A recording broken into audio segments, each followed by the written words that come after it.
The Mysterious Island by Jules Verne. Part 1, Chapter 19.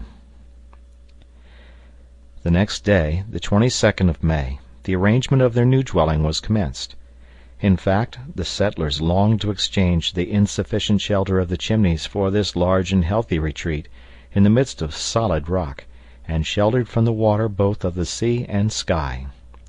Their former dwelling was not, however, to be entirely abandoned, for the engineer intended to make a manufactory of it for important works. Cyrus Harding's first care was to find out the position of the front of Granite House from the outside. He went to the beach, and as the pickaxe, when it escaped from the hands of the reporter, must have fallen perpendicularly to the foot of the cliff, the finding it would be sufficient to show the place where the hole had been pierced in the granite. The pickaxe was easily found, and the hole could be seen in a perpendicular line above the spot where it was stuck in the sand. Some rock pigeons were already flying in and out of the narrow opening. They evidently thought that Granite House had been discovered on purpose for them. It was the engineer's intention to divide the right portion of the cavern into several rooms, preceded by an entrance passage, and to light it by means of 5 windows and a door pierced in the front. Pencroft was much pleased with the 5 windows, but he could not understand the use of the door, since the passage offered a natural staircase, through which it would always be easy to enter Granite House. "My friend," replied Harding, "if it is easy for us to reach our dwelling by this passage, it will be equally easy for others besides us. I mean, on the contrary, to block up that opening, to seal it hermetically, and, if it is necessary, to completely hide the entrance by making a dam and thus causing the water of the lake to rise." "And how shall we get in?" asked the sailor. "By an outside ladder," replied Cyrus Harding. "A rope ladder, which, once drawn up, will render access to our dwelling impossible." "But why so many precautions?" asked Pencroft. "As yet we have seen no dangerous animals. As to our island being inhabited by natives, I don't believe it." "Are you quite sure of that, Pencroft?" asked the engineer, looking at the sailor. "Of course we shall not be quite sure till we have explored it in every direction," replied Pencroft. "Yes," said Harding, "for we know only a small portion of it as yet. But at any rate, if we have no enemies in the interior, they may come from the exterior, for parts of the Pacific are very dangerous. We must be provided against every contingency." Cyrus Harding spoke wisely, and, without making any further objection, Pencroft prepared to execute his orders. The front of Granite House was then to be lighted by 5 windows and a door, besides a large bay window and some smaller oval ones, which would admit plenty of light to enter into the marvelous nave which was to be their chief room. This façade, situated at a height of 80 feet above the ground, was exposed to the east, and the rising sun saluted it with its first rays. It was found to be just at that part of the cliff which was between the projection at the mouth of the Mersey and a perpendicular line traced above the heap of rocks which formed the chimneys. Thus the winds from the northeast would only strike it obliquely, for it was protected by the projection. Besides, until the window frames were made, the engineer meant to close the openings with thick shutters, which would prevent either wind or rain from entering, and which could be concealed in need. The first work was to make the openings. This would have taken too long with the pickaxe alone, and it is known that Harding was an ingenious man. He had still a quantity of nitroglycerin at his disposal, and he employed it usefully. By means of this explosive substance the rock was broken open at the very places chosen by the engineer. Then, with the pickaxe and spade, the windows and doors were properly shaped, the jagged edges were smoothed off, and a few days after the beginning of the work, Granite House was abundantly lighted by the rising sun, whose rays penetrated into its most secret recesses. Following the plan proposed by Cyrus Harding, the space was to be divided into 5 compartments looking out on the sea. To the right, an entry with a door, which would meet the ladder, then a kitchen 30 feet long, a dining room measuring 40 feet, a sleeping room of equal size, and lastly, a visitor's room, petitioned for by Pencroft, and which was next to the great hall.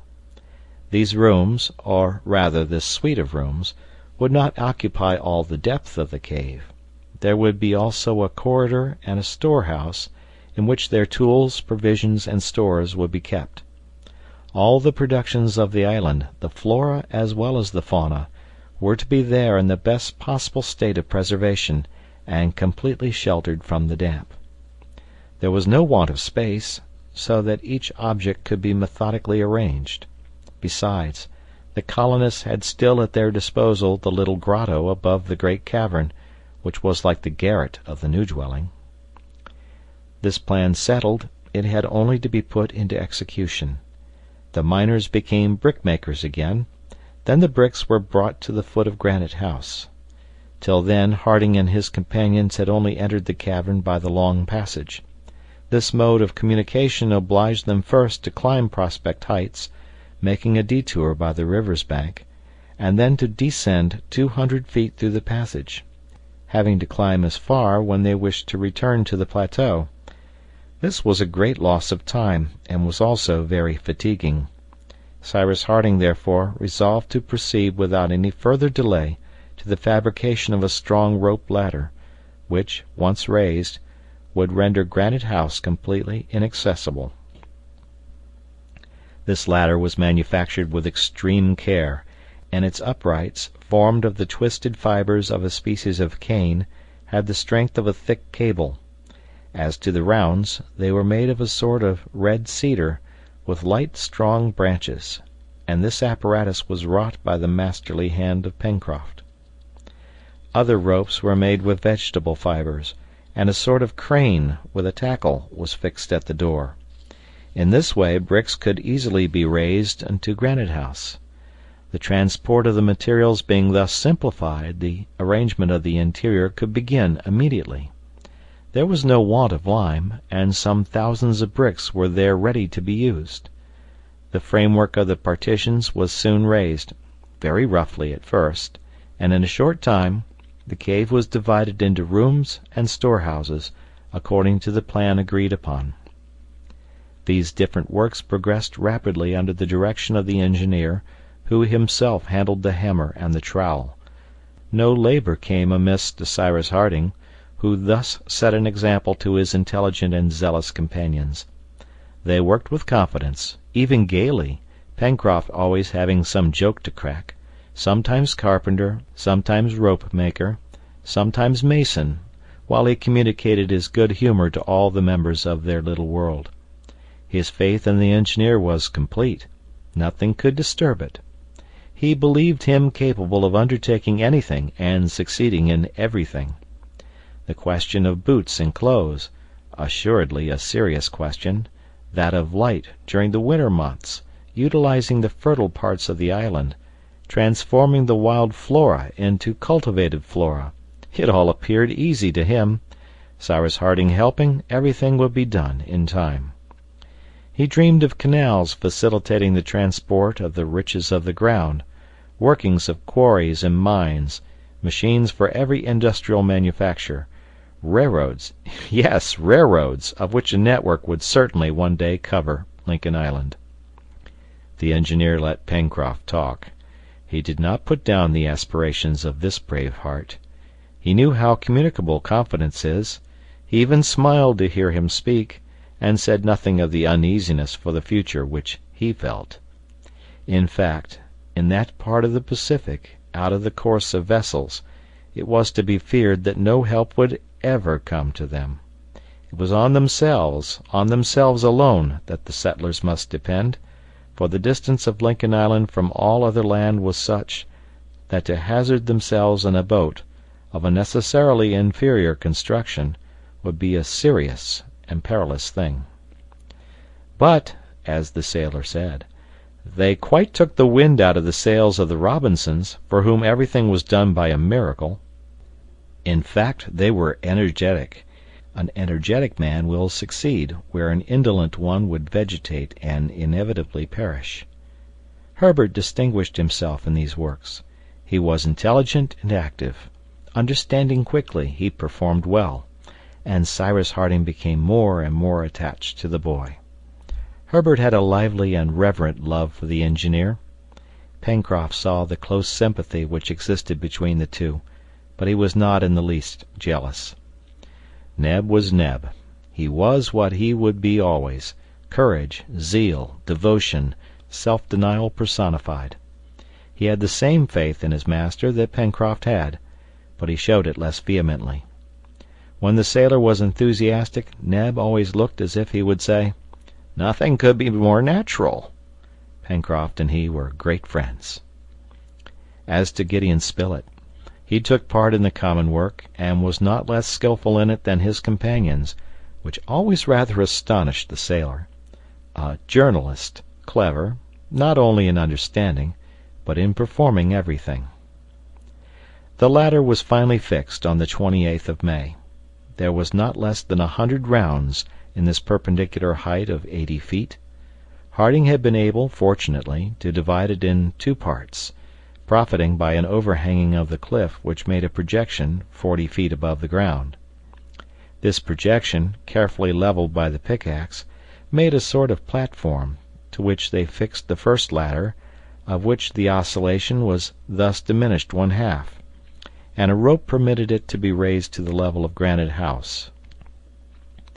As to the second ladder, it was secured both at its lower part, which rested on the projection, and at its upper end, which was fastened to the door. In short, the ascent had been made much easier. Besides, Cyrus Harding hoped later to establish an hydraulic apparatus, which would avoid all fatigue and loss of time for the inhabitants of Granite House. The settlers soon became habituated to the use of this ladder. They were light and active, and Pencroft, as a sailor, accustomed to run up the masts and shrouds, was able to give them lessons. But it was also necessary to give them to Top. The poor dog, with his 4 paws, was not formed for this sort of exercise. But Pencroft was such a zealous master that Top ended by properly performing his ascents, and soon mounted the ladder as readily as his brethren in the circus. It need not be said that the sailor was proud of his pupil. However, more than once Pencroft hoisted him on his back, which Top never complained of. It must be mentioned here that during these works, which were actively conducted, for the bad season was approaching, the alimentary question was not neglected. Every day the reporter and Herbert, who had been voted purveyors to the colony, devoted some hours to the chase. As yet they only hunted in Jacamar Wood, on the left of the river, because, for want of a bridge or boat, the Mersey had not yet been crossed. All the immense woods, to which the name of the forests of the Far West had been given, were not explored. They reserved this important excursion for the first fine days of the next spring. But Jacamar Wood was full of game. Kangaroos and boars abounded, and the hunters' iron-tipped spears and bows and arrows did wonders.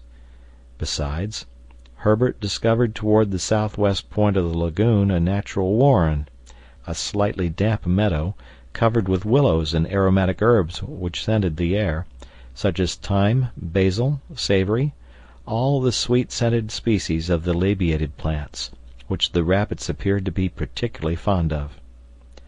On the reporter observing that since the table was spread for the rabbits, it was strange that the rabbits themselves should be wanting, the 2 sportsmen carefully explored the warren. At any rate, it produced an abundance of useful plants, and a naturalist would have had a good opportunity of studying many specimens of the vegetable kingdom. Herbert gathered several shoots of the basil, rosemary, balm, betony, etc., which possess different medicinal properties, some pectoral, astringent, febrifuge, others antispasmodic or anti-rheumatic. When, afterwards, Pencroft asked the use of this collection of herbs, "For medicine," replied the lad, "to treat us when we are ill." "Why should we be ill, since there are no doctors in the island?" asked Pencroft, quite seriously.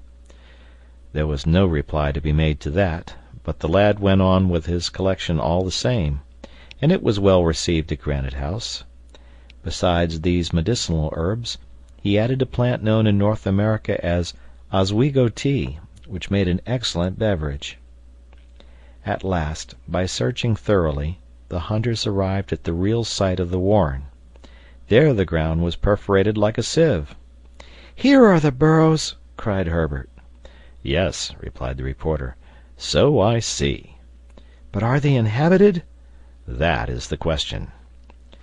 This was soon answered. Almost immediately hundreds of little animals, similar to rabbits, fled in every direction, with such rapidity that even Top could not overtake them. Hunters and dog ran in vain; these rodents escaped them easily. But the reporter resolved not to leave the place until he had captured at least half a dozen of the quadrupeds. He wished to stock their larder first, and domesticate those which they might take later. It would not have been difficult to do this, with a few snares stretched at the openings of the burrows. But at this moment they had neither snares nor anything to make them of. They must therefore be satisfied with visiting each hole and rummaging in it with a stick, hoping by dint of patience to do what could not be done in any other way. At last, after half an hour, 4 rodents were taken in their holes. They were similar to their European brethren, and are commonly known by the name of American rabbits. This produce of the chase was brought back to Granite House, and figured at the evening repast. The tenants of the warren were not at all to be despised, for they were delicious. It was a valuable resource of the colony, and it appeared to be inexhaustible. On the 31st of May the partitions were finished. The rooms had now only to be furnished, and this would be work for the long winter days. A chimney was established in the first room, which served as the kitchen. The pipe destined to conduct the smoke outside gave some trouble to these amateur bricklayers. It appeared simplest to Harding to make it of brick clay, as creating an outlet for it to the upper plateau was not to be thought of. A hole was pierced in the granite above the window of the kitchen, and the pipe met it like that of an iron stove. Perhaps the winds which blew directly against the facade would make the chimney smoke, but these winds were rare, and besides, Master Neb, the cook, was not so very particular about that. When these interior arrangements were finished, the engineer occupied himself in blocking up the outlet by the lake, so as to prevent any access by that way. Masses of rock were rolled to the entrance and strongly cemented together. Cyrus Harding did not yet realize his plan of drowning this opening under the waters of the lake by restoring them to their former level by means of a dam. He contented himself with hiding the obstruction with grass and shrubs, which were planted in the interstices of the rocks, and which next spring would sprout thickly. However, he used the waterfall so as to lead a small stream of fresh water to the new dwelling. A little trench, made below their level, produced this result, and this derivation from a pure and inexhaustible source yielded 25 or 30 gallons a day. There would never be any want of water at Granite House. At last all was finished, and it was time, for the bad season was near. Thick shutters closed the windows of the facade, until the engineer had time to make glass. Gideon Spilett had very artistically arranged on the rocky projections around the windows plants of different kinds, as well as long streaming grass, so that the openings were picturesquely framed in green, which had a pleasing effect. The inhabitants of this solid, healthy, and secure dwelling could not but be charmed with their work. The view from the windows extended over a boundless horizon, which was closed by the 2 Mandible Capes on the north and Claw Cape on the south. All Union Bay was spread before them. Yes, our brave settlers had reason to be satisfied, and Pencroft was lavish in his praise of what he humorously called his apartments on the 5th floor above the ground. End of chapter.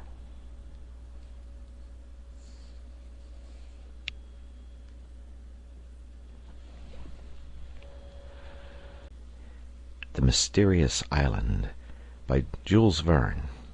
Part 1, Chapter 20. The winter season set in with the month of June, which corresponds with the month of December in the northern hemisphere. It began with showers and squalls, which succeeded each other without intermission. The tenants of Granite House could appreciate the advantages of a dwelling which sheltered them from the inclement weather. The chimneys would have been quite insufficient to protect them against the rigor of winter, and it was to be feared that the high tides would make another eruption. Cyrus Harding had taken precautions against this contingency, so as to preserve as much as possible the forge and furnace which were established there. During the whole of the month of June, the time was employed in different occupations, which excluded neither hunting nor fishing, the larder being therefore abundantly supplied.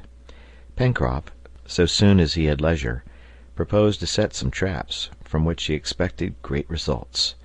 He soon made some snares with creepers, by the aid of which the warren henceforth every day furnished its quota of rodents.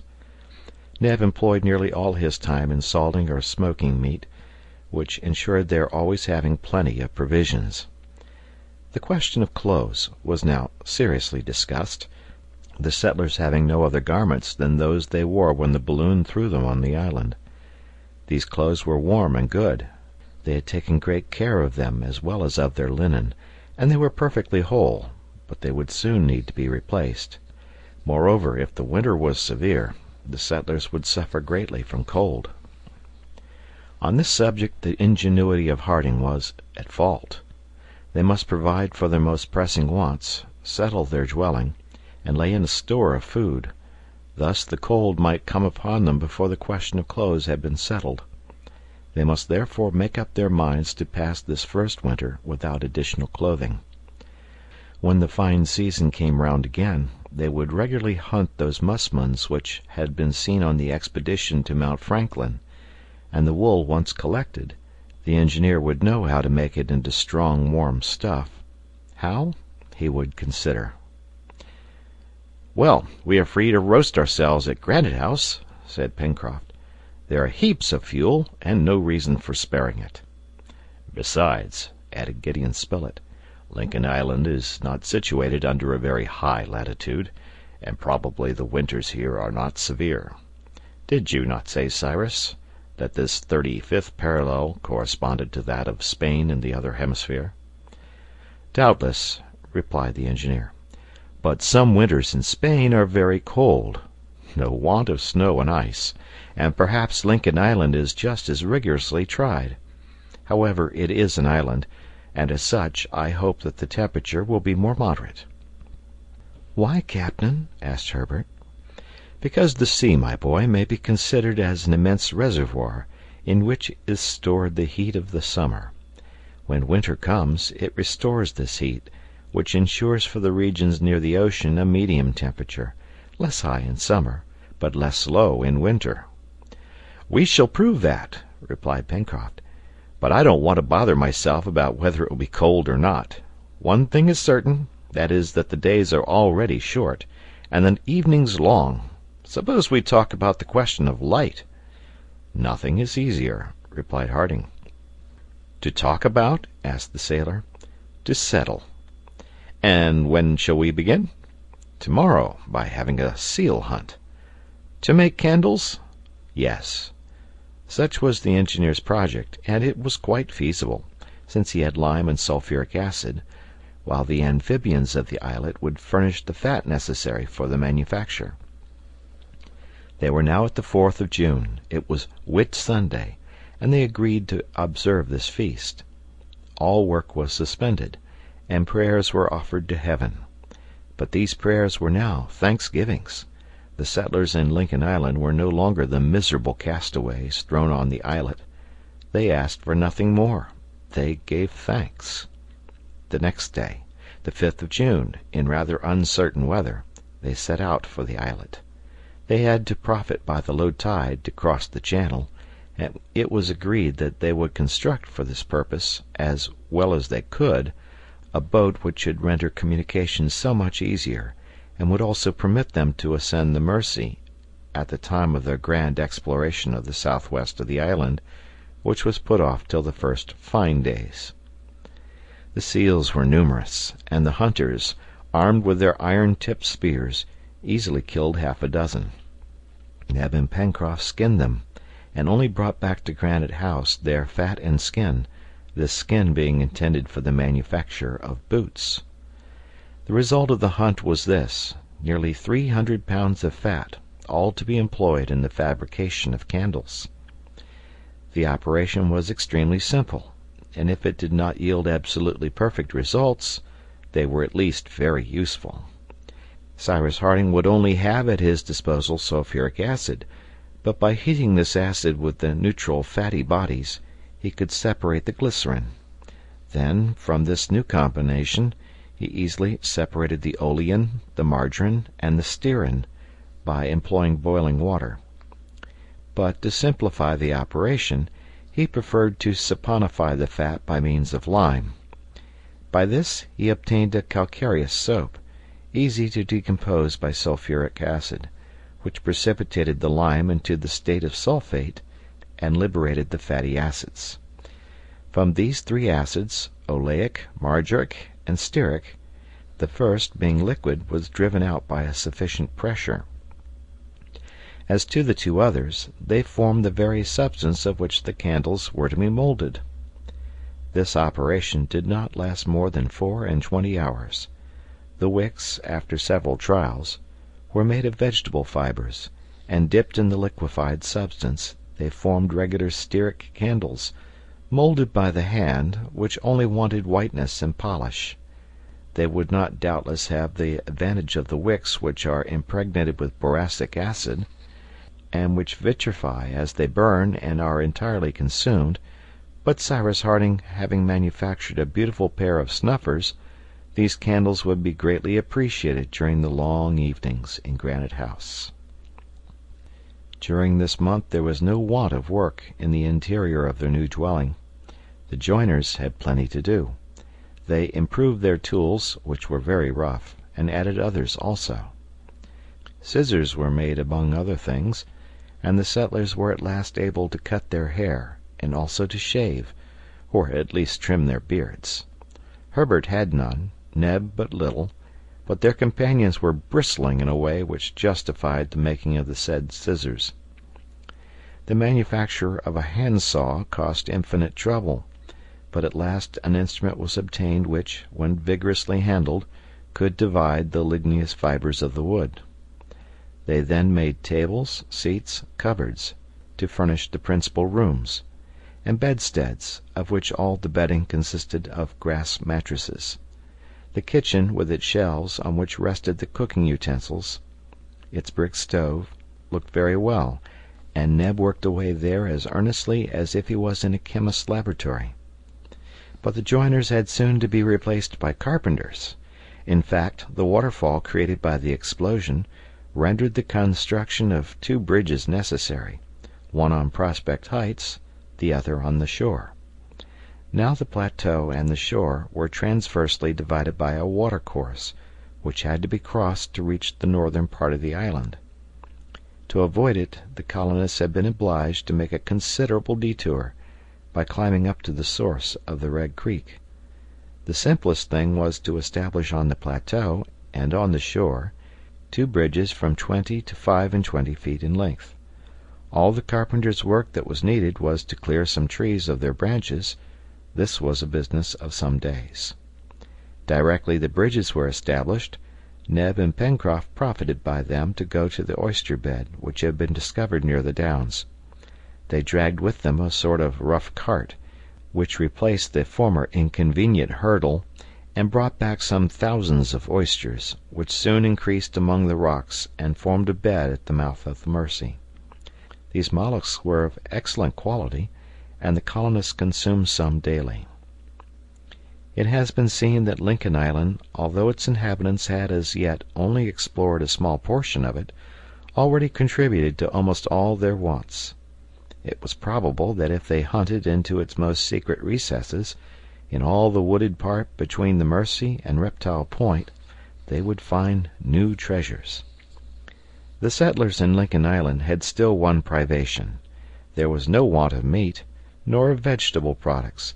Those ligneous roots which they had found, when subjected to fermentation, gave them an acid drink, which was preferable to cold water.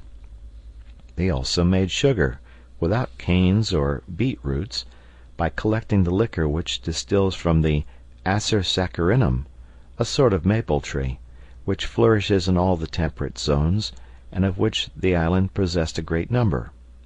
They made a very agreeable tea by employing the herbs brought from the warren. Lastly, they had an abundance of salt, the only mineral which is used in food, but bread was wanting.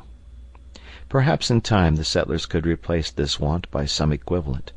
It was possible that they might find the sago or the breadfruit tree among the forests of the south, but they had not as yet met with these precious trees. However, Providence came directly to their aid, in an infinitesimal proportion, it is true, but Cyrus Harding, with all his intelligence, all his ingenuity, would never have been able to produce that which, by the greatest chance, Herbert one day found in the lining of his waistcoat, which he was occupied in setting to rights. On this day, as it was raining in torrents, the settlers were assembled in the great hall in Granite House, when the lad cried out all at once, "Look here, captain, a grain of corn!" And he showed his companions a grain, a single grain, which from a hole in his pocket had got into the lining of his waistcoat. The presence of this grain was explained by the fact that Herbert, when at Richmond, used to feed some pigeons, of which Pencroft had made him a present. "A grain of corn?" said the engineer quickly. "Yes, captain, but one, only one." "Well, my boy," said Pencroft, laughing, "we're getting on capitally, upon my word. What shall we make with one grain of corn?" "We will make bread of it," replied Cyrus Harding. "Bread, cakes, tarts," replied the sailor. "Come, the bread that this grain of corn will make won't choke us very soon." Herbert, not attaching much importance to his discovery, was going to throw away the grain in question, but Harding took it, examined it, found that it was in good condition, and looking the sailor full in the face, "Pencroft," he asked quietly, "do you know how many ears one grain of corn can produce?" "One, I suppose," replied the sailor, surprised at the question. "10, Pencroft. And do you know how many grains one ear bears?" "No, upon my word." "About 80," said Cyrus Harding. "Then if we plant this grain, at the first crop we shall reap 800 grains, which at the second will produce 640,000, at the third 512 millions, at the fourth more than 400,000 of millions. There is the proportion." Harding's companions listened without answering. These numbers astonished them. They were exact, however. "Yes, my friends," continued the engineer, "such are the arithmetical progressions of prolific nature, and yet what is this multiplication of the grain of corn, of which the ear only bears 800 grains, compared to the poppy plant, which bears 32,000 seeds, to the tobacco plant, which produces 360,000. In a few years, without the numerous causes of destruction which arrest their fecundity, these plants would overrun the earth." But the engineer had not finished his lecture. "And now, Pencroft," he continued, "do you know how many bushels 400,000 millions of grains would make?" "No," replied the sailor, "but what I do know is, that I am nothing better than a fool." "Well, they would make more than 3 millions at 130,000 a bushel, Pencroft." "3 millions!" cried Pencroft. 3 millions. "In 4 years?" "In 4 years," replied Cyrus Harding, "and even in 2 years, if, as I hope, in this latitude we can obtain 2 crops a year." At that, according to his usual custom, Pencroft could not reply otherwise than by a tremendous hurrah. "So, Herbert," added the engineer, "you have made a discovery of great importance to us. Everything, my friends, everything can serve us in the condition in which we are. Do not forget that, I beg of you." "No, Captain, no, we shan't forget it," replied Pencroft. "And if ever I find one of those tobacco seeds, which multiply by 360,000, I assure you I won't throw it away. And now, what must we do?" "We must plant this grain," replied Herbert. "Yes," added Gideon Spilett, "and with every possible care, for it bears in itself our future harvests." "Provided it grows!" cried the sailor. "It will grow," replied Cyrus Harding. This was the 20th of June. The time was then propitious for sowing this single precious grain of corn. It was first proposed to plant it in a pot, but upon reflection it was decided to leave it to nature and confide it to the earth. This was done that very day, and it is needless to add that every precaution was taken that the experiment might succeed. The weather having cleared, the settlers climbed the height above Granite House.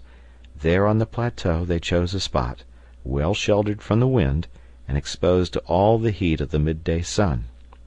The place was cleared, carefully weeded, and searched for insects and worms. Then a bed of good earth, improved with a little lime, was made.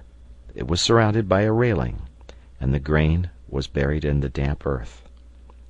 Did it not seem as if the settlers were laying the first stone of some edifice? It recalled to Pencroft the day on which he lighted his only match, and all the anxiety of the operation. But this time the thing was more serious. In fact, the castaways would have been always able to procure fire in some mode or other, but no human power could supply another grain of corn, if unfortunately this should be lost. End of chapter.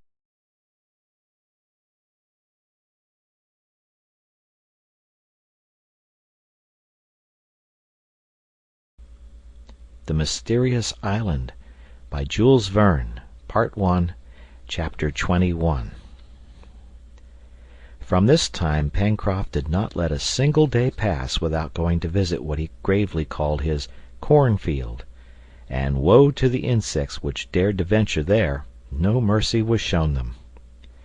Towards the end of the month of June, after incessant rain, the weather became decidedly colder, and on the 29th the Fahrenheit thermometer would certainly have announced only 20 degrees above zero, that is considerably below the freezing point. The next day, the 30th of June, the day which corresponds to the 31st of December in the northern year, was a Friday. Ned remarked that the year finished on a bad day, but Pencroft replied that naturally the next would begin on a good one, which was better. At any rate, it commenced by very severe cold.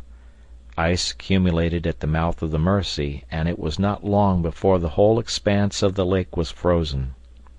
The settlers had frequently been obliged to renew their store of wood. Pencroft also had wisely not waited till the river was frozen, but had brought enormous rafts of wood to their destination. The current was an indefatigable moving power, and it was employed in conveying the floating wood to the moment when the frost enchained it. To the fuel which was so abundantly supplied by the forest, they added several cartloads of coal, which had to be brought from the foot of the spurs of Mount Franklin. The powerful heat of the coal was greatly appreciated in the low temperature, which on the 4th of July fell to 8 degrees of Fahrenheit, that is, 13 degrees below zero. A second fireplace had been established in the dining room, where they all worked together at their different avocations. During this period of cold, Cyrus Harding had great cause to congratulate himself on having brought to Granite House the little stream of water from Lake Grant. Taken below the frozen surface and conducted through the passage, it preserved its fluidity and arrived at an interior reservoir which had been hollowed out at the back part of the storeroom, while the overflow ran through the well to the sea. About this time, the weather being extremely dry, the colonists, clothed as warmly as possible, resolved to devote a day to the exploration of that part of the island between the Mersey and Claw Cape. It was a wide extent of marshy land, and they would probably find good sport, for water birds ought to swarm there. They reckoned that it would be about 8 or 9 miles to go there, and as much to return, so that the whole of the day would be occupied. As an unknown part of the island was about to be explored, the whole colony took part in the expedition. Accordingly, on the 5th of July, at 6 o'clock in the morning, when day had scarcely broken, Cyrus Harding, Gideon Spilett, Herbert, Neb, and Pencroft, armed with spears, snares, bows and arrows, and provided with provisions, left Granite House, preceded by Top, who bounded before them. Their shortest way was to cross the Mersey on the ice, which then covered it. But, as the engineer justly observed, that could not take the place of a regular bridge. So the construction of a regular bridge was noted in the list of future works. It was the first time that the settlers had set foot on the right bank of the Mersey, and ventured into the midst of those gigantic and superb coniferae now sprinkled over with snow. But they had not gone half a mile when from a thicket a whole family of quadrupeds, who had made a home there, disturbed by Top, rushed forth into the open country. "Ah, I should say those are foxes!" cried Herbert, when he saw the troop rapidly decamping. They were foxes, but of a very large size, who uttered a sort of barking, at which Top seemed to be very much astonished, for he stopped short in the chase and gave the swift animals time to disappear. The dog had reason to be surprised, as he did not know natural history. But by their barking, these foxes, with reddish-gray hair, black tails terminating in a white tuft, had betrayed their origin. So Herbert was able, without hesitating, to give them their real name of Arctic foxes. They are frequently met with in Chile, in the Falkland Islands, and in all parts of America traversed by the 30th and 40th parallels. Herbert much regretted that Top had not been able to catch one of these carnivora. "Are they good to eat?" asked Pencroft, who only regarded the representatives of the fauna in the island from one special point of view. "No," replied Herbert, "but zoologists have not yet found out if the eye of these foxes is diurnal or nocturnal, or whether it is correct to class them in the genus dog, properly so called." Harding could not help smiling on hearing the lad's reflection, which showed a thoughtful mind. As to the sailor, from the moment when he found that the foxes were not classed in the genus eatable, they were nothing to him. However, when a poultry yard was established at Granite House, he observed that it would be best to take some precautions against a probable visit from these four-legged plunderers, and no one disputed this. After having turned the point, the settlers saw a long beach washed by the open sea. It was then 8 o'clock in the morning. The sky was very clear, as it often is after prolonged cold, but warmed by their walk, neither Harding nor his companions felt the sharpness of the atmosphere too severely. Besides, there was no wind, which made it much more bearable. A brilliant sun, but without any calorific action, was just issuing from the ocean. The sea was as tranquil and blue as that of a Mediterranean gulf when the sky is clear. Claw Cape, bent in the form of a yataghan, tapered away nearly 4 miles to the southeast. To the left, the edge of the marsh was abruptly ended by a little point. Certainly in this part of Union Bay, which nothing sheltered from the open sea, not even a sandbank, ships beaten by the east winds would have found no shelter. They perceived by the tranquillity of the sea, in which no shallows troubled the waters, by its uniform color, which was stained by no yellow shades, by the absence of even a reef, that the coast was steep, and that the ocean there covered a deep abyss. Behind in the west, at a distance of 4 miles, rose the first trees of the forest of the far west. They might have believed themselves to be on the desolate coast of some island in the Antarctic regions which the ice had invaded. The colonists halted at this place for breakfast. A fire of brushwood and dried seaweed was lighted, and Ned prepared the breakfast of cold meat, to which he added some cups of Oswego tea. While eating, they looked around them. This part of Lincoln Island was very sterile, and contrasted with all the western part.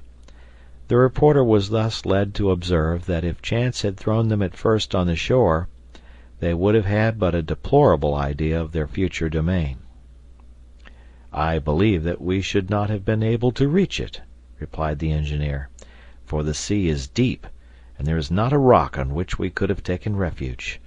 Before Granite House, at least, there were sandbanks, an islet, which multiplied our chances of safety.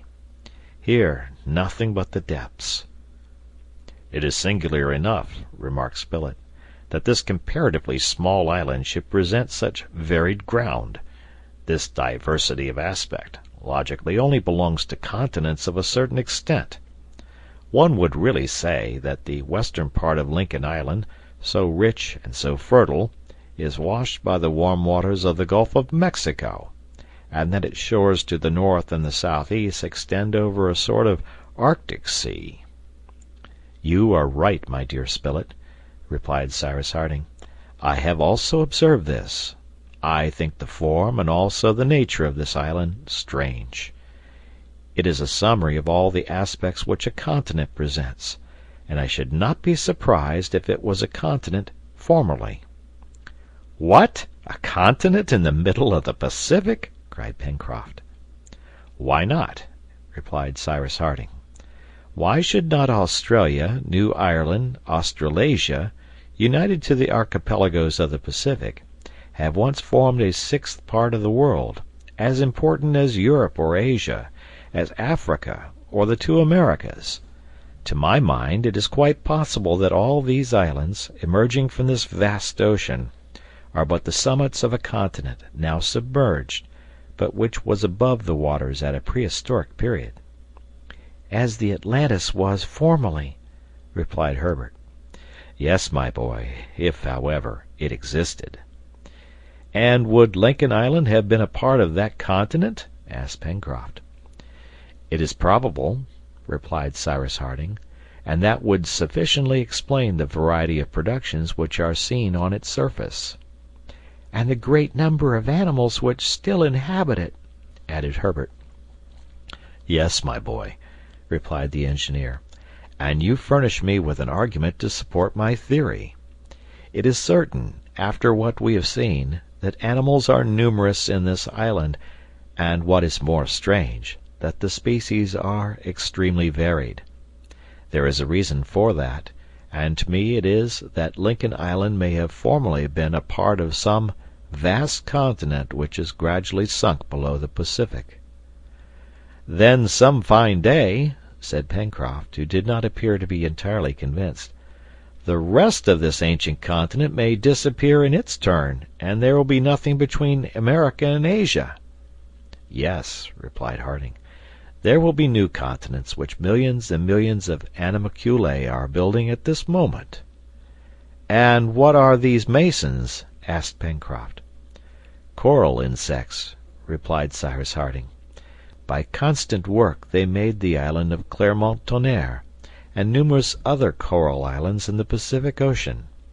47 millions of these insects are needed to weigh a grain, and yet, with the sea salt they absorb, the solid elements of water which they assimilate, these animalculae produce limestone, and this limestone forms enormous submarine erections, of which the hardness and solidity equal granite.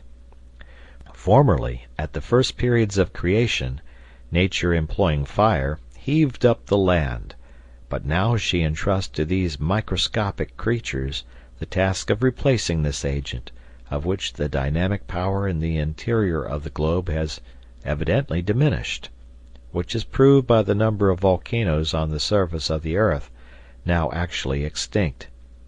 And I believe that centuries succeeding to centuries, and insects to insects, this Pacific may one day be changed into a vast continent, which new generations will inhabit and civilize in their turn."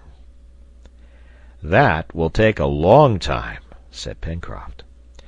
"Nature has time for it," replied the engineer. "But what would be the use of new continents?" asked Herbert. "It appears to me that the present extent of habitable countries is sufficient for humanity, yet nature does nothing uselessly." "Nothing uselessly, certainly," replied the engineer. "But this is how the necessity of new continents for the future, and exactly on the tropical zone occupied by the coral islands, may be explained. At least to me this explanation appears plausible." "We are listening, Captain," said Herbert. "This is my idea. Philosophers generally admit that some day our globe will end, or rather that animal and vegetable life will no longer be possible, because of the intense cold to which it will be subjected. What they are not agreed upon is the cause of this cold. Some think it will arise from the falling of the temperature which the sun will experience after millions of years; others, from the gradual extinction of the fires in the interior of our globe, which have a greater influence on it than is generally supposed. I hold to this last hypothesis, grounding it on the fact that the moon is really a cold star, which is no longer habitable, although the sun continues to throw on its surface the same amount of heat.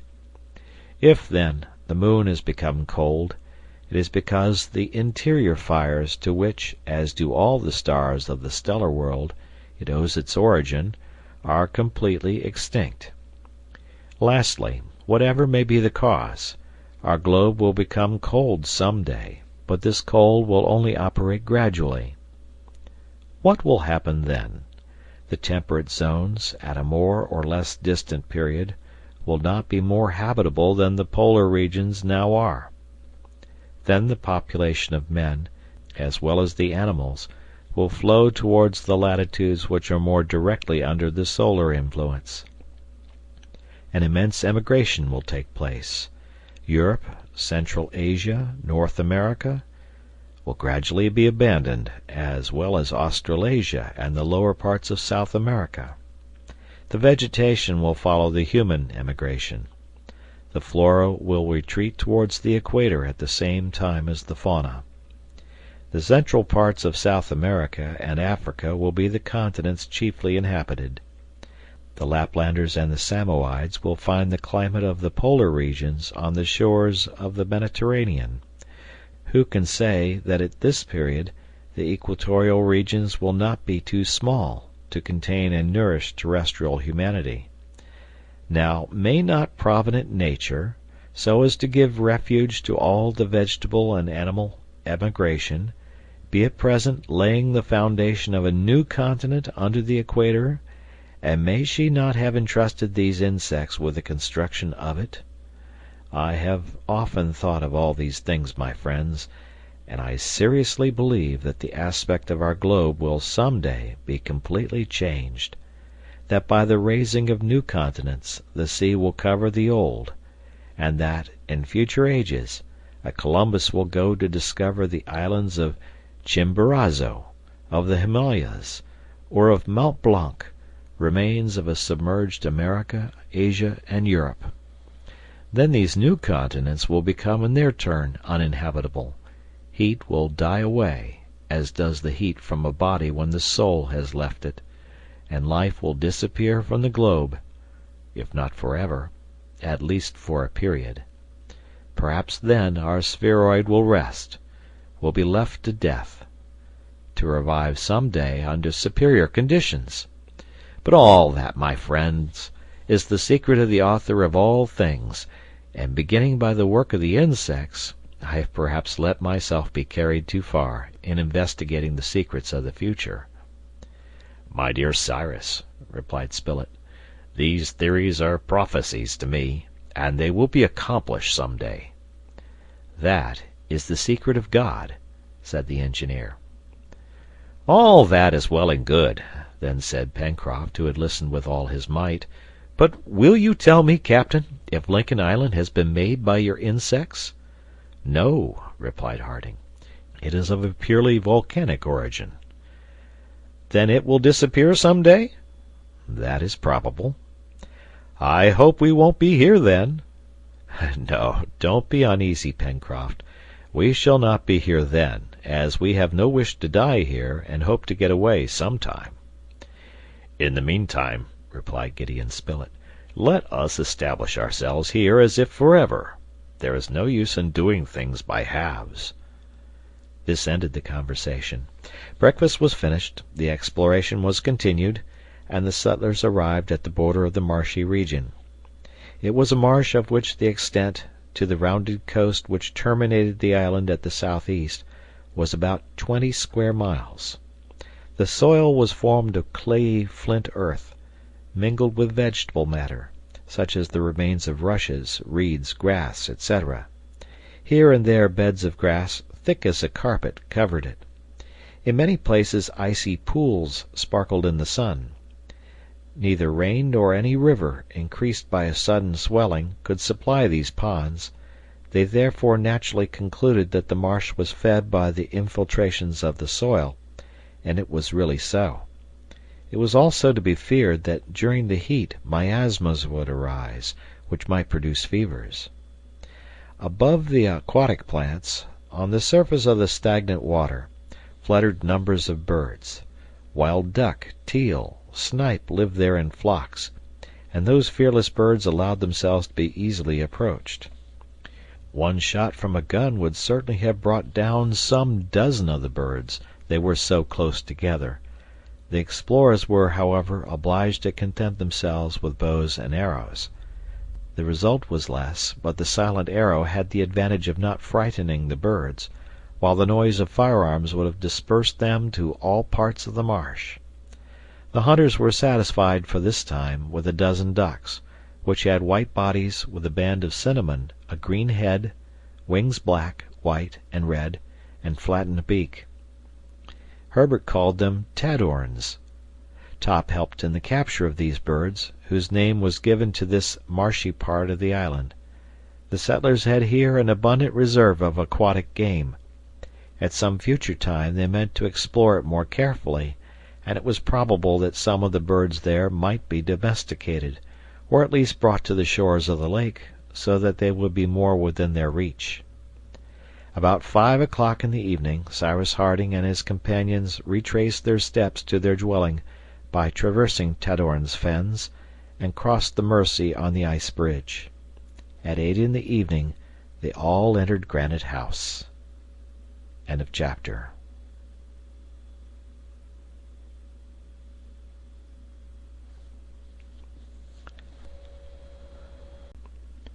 The Mysterious Island by Jules Verne. Part 1, Chapter 22. This intense cold lasted until the 15th of August, without, however, passing the degree of Fahrenheit already mentioned. When the atmosphere was calm, the low temperature was easily borne, but when the wind blew, the poor settlers, insufficiently clothed, felt it severely. Pencroft regretted that Lincoln Island was not the home of a few families of bears rather than of so many foxes and seals. "Bears," said he, "are generally very well dressed, and I ask no more than to borrow for the winter the warm cloaks which they have on their backs." "But," replied Neb, laughing, "perhaps the bears would not consent to give you their cloaks, Pencroft. These beasts are not St. Martins." "We would make them do it, Neb, we would make them," replied Pencroft in quite an authoritative tone. But these formidable carnivora did not exist in the island, or at any rate they had not as yet shown themselves. In the meanwhile, Herbert, Pencroft, and the reporter occupied themselves with making traps on Prospect Heights and at the border of the forest. According to the sailor, any animal, whatever it was, would be a lawful prize, and the rodents or carnivora which might get into the new snares would be well received at Granite House. The traps were, besides, extremely simple, being pits dug in the ground, a platform of branches and grass above, which concealed the opening, and at the bottom some bait, the scent of which would attract animals. It must be mentioned also that they had not been dug at random, but at certain places where numerous footprints showed that quadrupeds frequented the ground. They were visited every day, and at 3 different times during the first days specimens of those Antarctic foxes which they had already seen on the right bank of the Mersey were found in them. "Why, there are nothing but foxes in this country!" cried Pencroft, when for the 3rd time he drew one of the animals out of the pit. Looking at it in great disgust, he added, "Beasts which are good for nothing." "Yes," said Gideon Spilett, They are good for something." "And what is that?"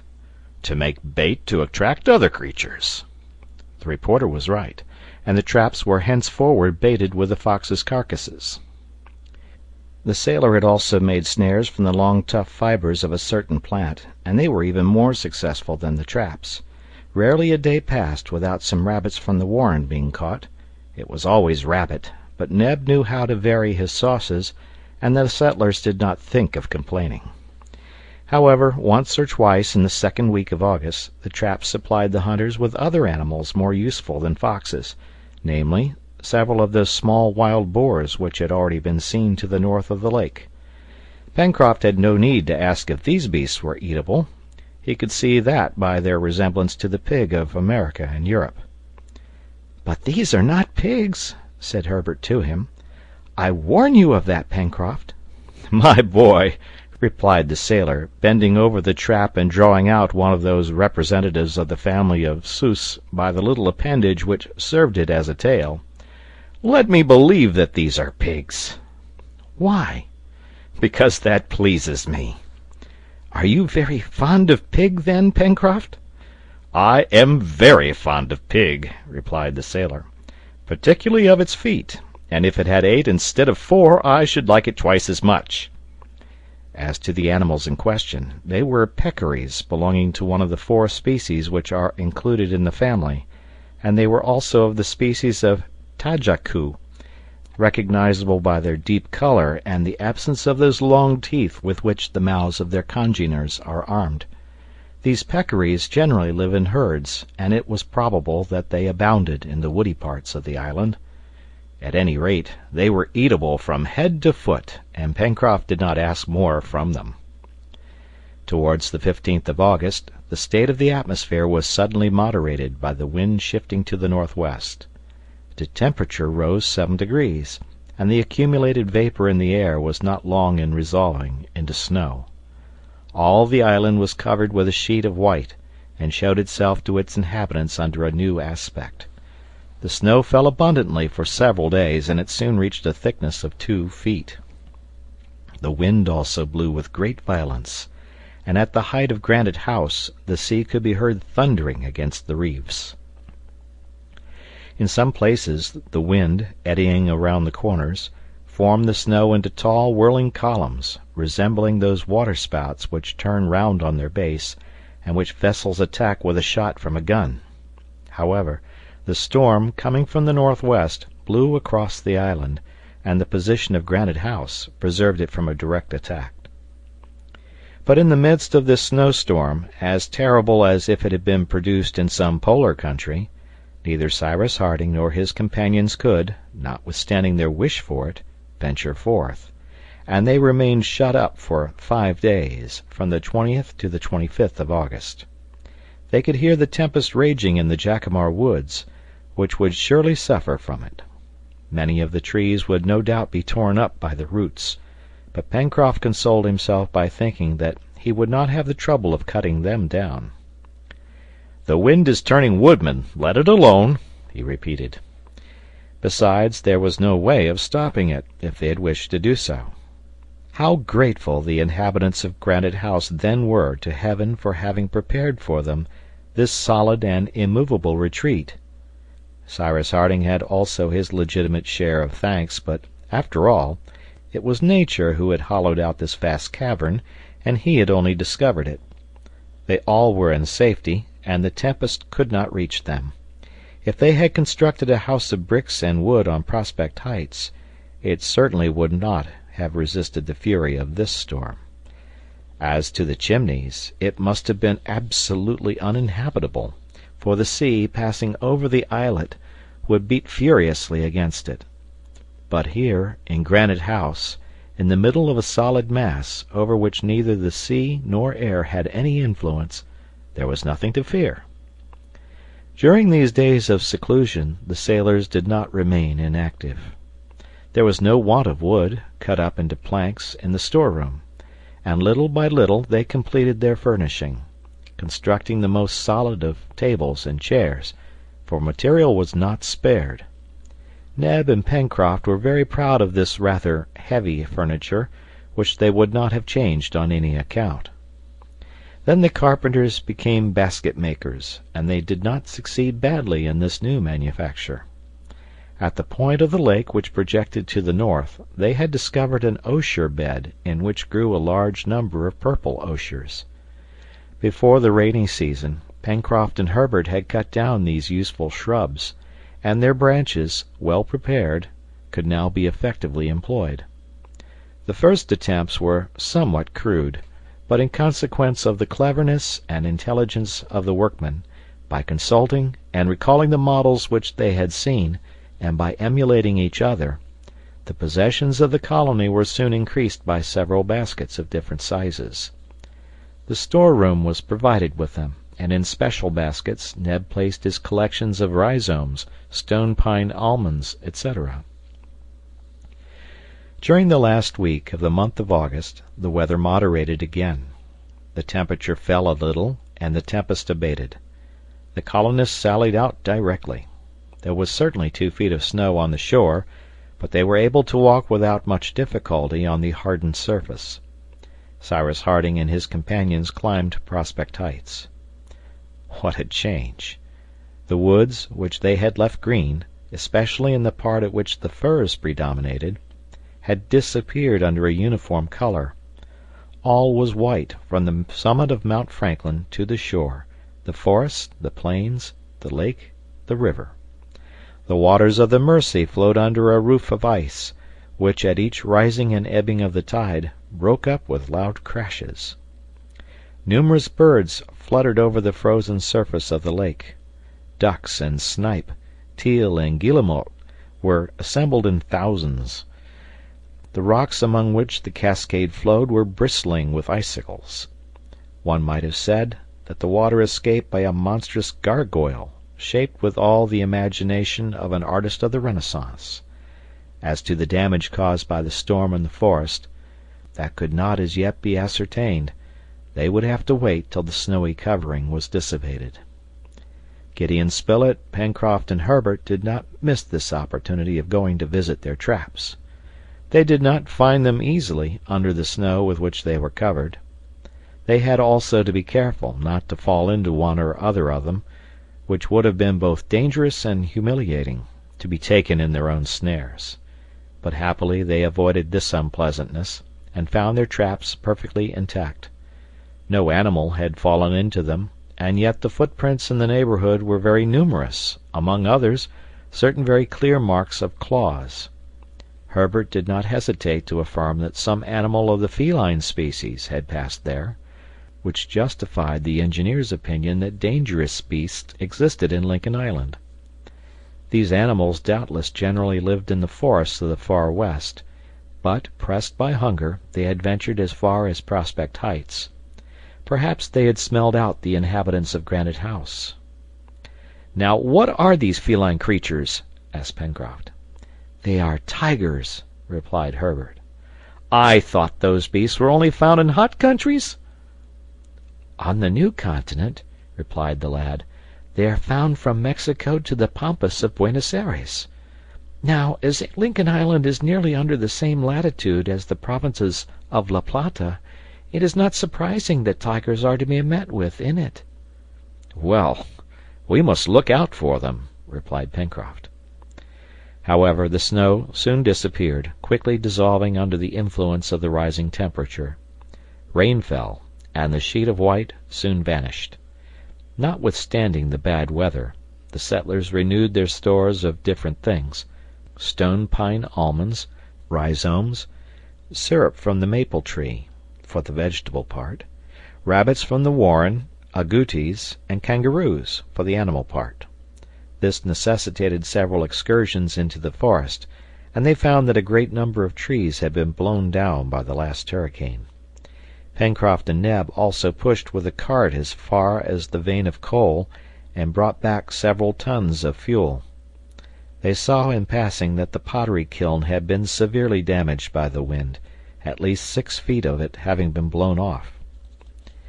At the same time as the coal, the store of wood was renewed at Granite House, and they profited by the current of the Mersey having again become free to float down several rafts.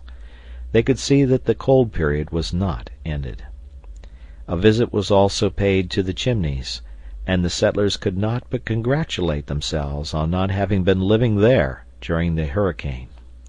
The sea had left unquestionable traces of its ravages. Sweeping over the islet, it had furiously assailed the passages, half filling them with sand, while thick beds of seaweed covered the rocks. While Neb, Herbert, and Pencroft hunted or collected wood, Cyrus Harding and Gideon Spilett busied themselves in putting the chimneys to rights, and they found the forge and the bellows almost unhurt, protected as they had been from the first by the heaps of sand. The store of fuel had not been made uselessly. The settlers had not done with the rigorous cold. It is known that, in the northern hemisphere, the month of February is principally distinguished by rapid fallings of the temperature. It is the same in the southern hemisphere, and the end of the month of August, which is the February of North America, does not escape this climatic law. About the 25th, after another change from snow to rain, the wind shifted to the southeast, and the cold became suddenly very severe. According to the engineer's calculation, the mercurial column of a Fahrenheit thermometer would not have marked less than 8 degrees below zero, and this intense cold, rendered still more painful by a sharp gale, lasted for several days. The colonists were again shut up in Granite House, and as it was necessary to hermetically seal all the openings of the façade, only leaving a narrow passage for renewing the air, the consumption of candles was considerable. To economize them, the cavern was often only lighted by the blazing hearths, on which fuel was not spared. Several times one or other of the settlers descended to the beach in the midst of ice which the waves heaped up at each tide, but they soon climbed up again to Granite House, and it was not without pain and difficulty that their hands could hold to the rounds of the ladder. In consequence of the intense cold, their fingers felt as if burned when they touched the rounds. To occupy the leisure hours, which the tenants of Granite House now had at their disposal, Cyrus Harding undertook an operation which could be performed indoors. We know that the settlers had no other sugar at their disposal than the liquid substance which they drew from the maple, by making deep incisions in the tree. They contented themselves with collecting this liquor in jars, and employing it in this state for different culinary purposes, and the more so, as on growing old, this liquid began to become white and to be of a syrupy consistence. But there was something better to be made of it, and one day Cyrus Harding announced that they were going to turn into refiners. "Refiners!" replied Pencroft. "That is rather a warm trade, I think." "Very warm," answered the engineer. "Then it will be seasonable," said the sailor. This word refining need not awaken the mind thoughts of an elaborate manufactory with apparatus and numerous workmen. No, to crystallize this liquor, only an extremely easy operation is required. Placed on the fire in large earthen pots, it was simply subjected to evaporation, and soon a scum arose to its surface. As soon as this began to thicken, Neb carefully removed it with a wooden spatula. This accelerated the evaporation, and at the same time prevented it from contracting an empyreumatic flavor. After boiling for several hours on a hot fire, which did as much good to the operators as the substance operated upon, the latter was transformed into a thick syrup. This syrup was poured into clay molds, previously fabricated in the kitchen stove, and to which they had given various shapes. The next day this syrup had become cold, and formed cakes and tablets.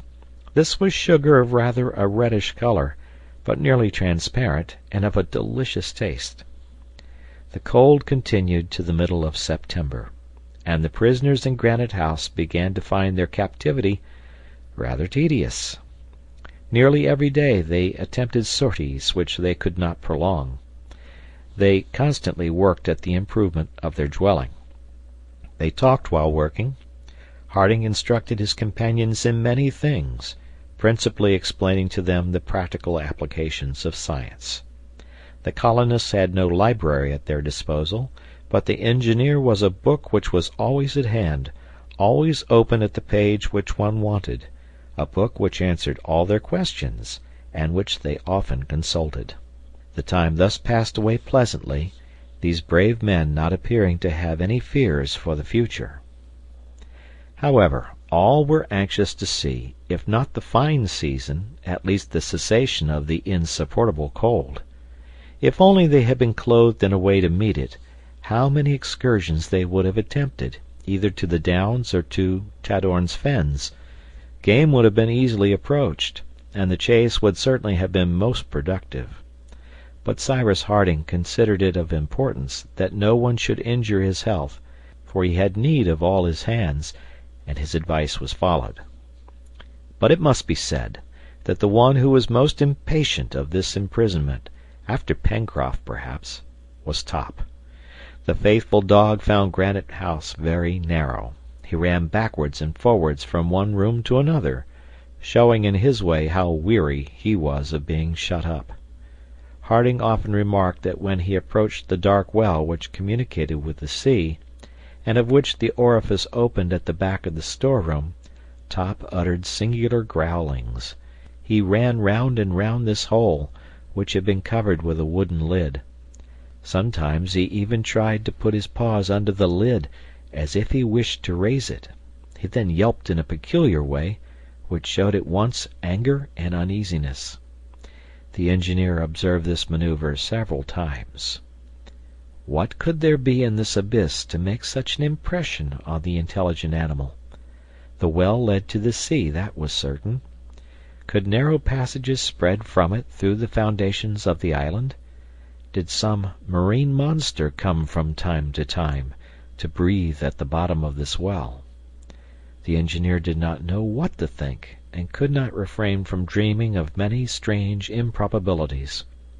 Accustomed to go far into the regions of scientific reality, he would not allow himself to be drawn into the regions of the strange and almost of the supernatural. But yet how to explain why Top, one of those sensible dogs who never waste their time in barking at the moon, should persist in trying with scent and hearing to fathom this abyss, if there was nothing there to cause his uneasiness.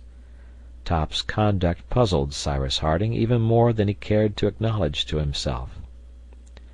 At all events, the engineer only communicated his impressions to Gideon Spilett, for he thought it useless to explain to his companions the suspicions which arose from what perhaps was only Top's fancy. At last the cold ceased. There had been rain, squalls mingled with snow, hailstorms, gusts of wind, but these inclemencies did not last. The ice melted, the snow disappeared, the shore, the plateau, the banks of the Mersey, the forest, again became practicable. This return of spring delighted the tenants of Granite House, and they soon only passed in it the hours necessary for eating and sleeping.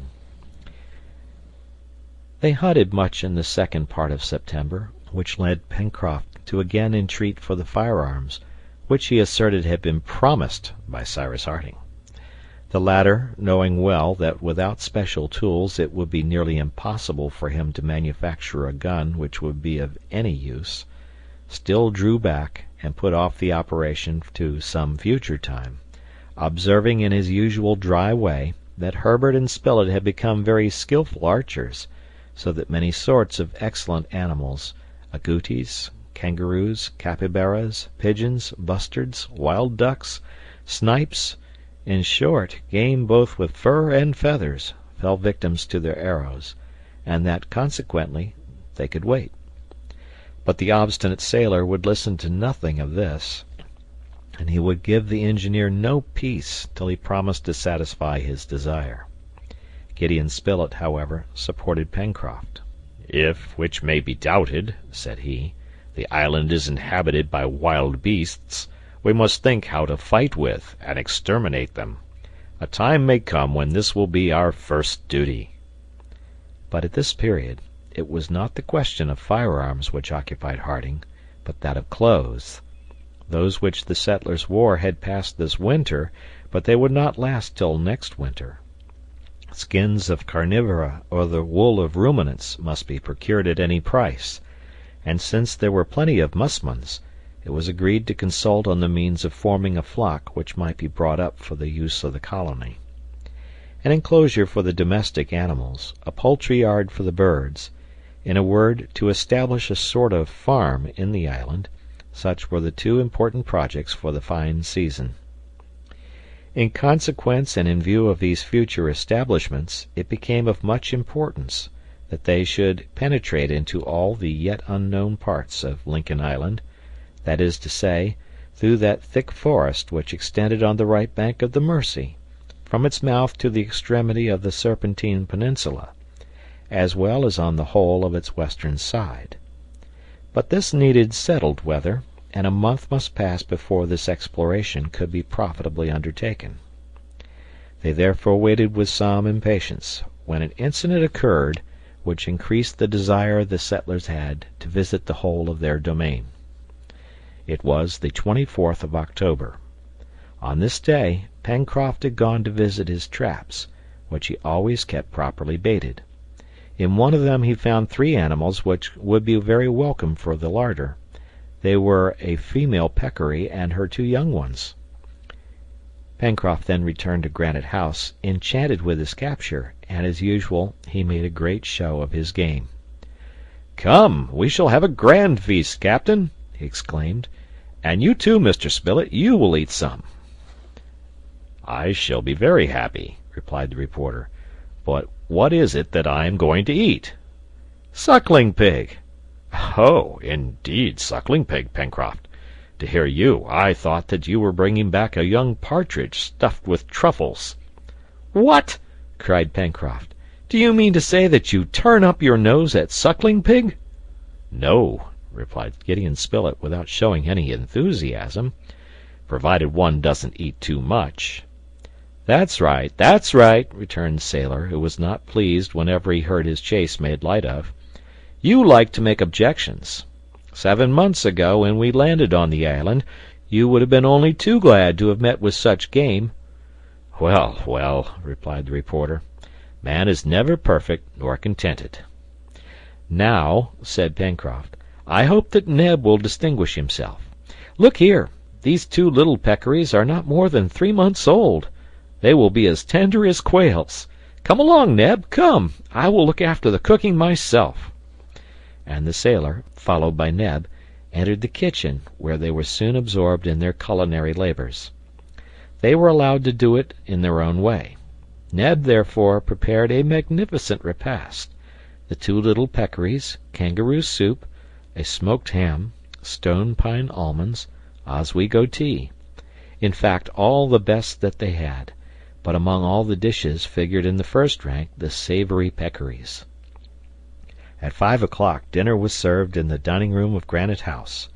The kangaroo soup was smoking on the table. They found it excellent. To the soup succeeded the peccaries, which Pencroft insisted on carving himself, and of which he served out monstrous portions to each of the guests. These suckling pigs were really delicious, and Pencroft was devouring his share with great gusto, when all at once a cry and an oath escaped him. "What's the matter?" asked Cyrus Harding. "The matter is, I've just broken a tooth," replied the sailor. "What, are there pebbles in your peccaries?" said Gideon Spilett. "I suppose so," replied Pencroft, drawing from his lips the object which had cost him a grinder. It was not a pebble. It was a leaden bullet. End of chapter.